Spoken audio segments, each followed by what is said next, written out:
ہر مسلمان رگ باطل کے لیے نشتر تھا،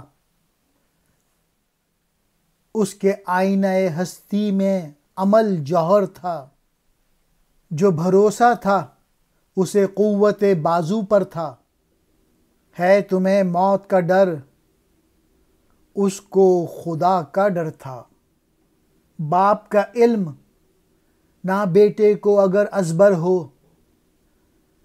پھر پسر قابل میراث پدر کیوں کر ہو۔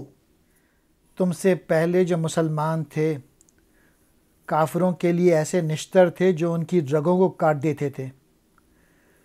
ان کی جو زندگی تھی وہ عمل والی تھی، ایگزیکیوٹ کرتے تھے، اپنی خودی کو بڑھاتے تھے، سیلف ریلائنس کرتے تھے، اللہ پہ بھروسہ کرتے تھے۔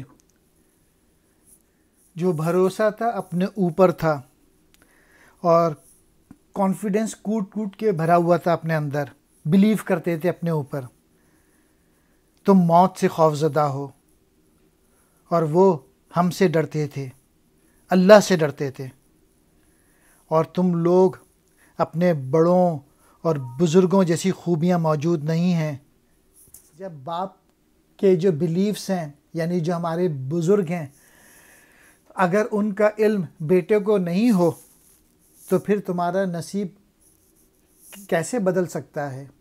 یعنی وہی بلیفز حاصل کرنے ہوں گے جو کہ ہمارے بزرگوں کے تھے، ایمانداری والے، بہادری والے۔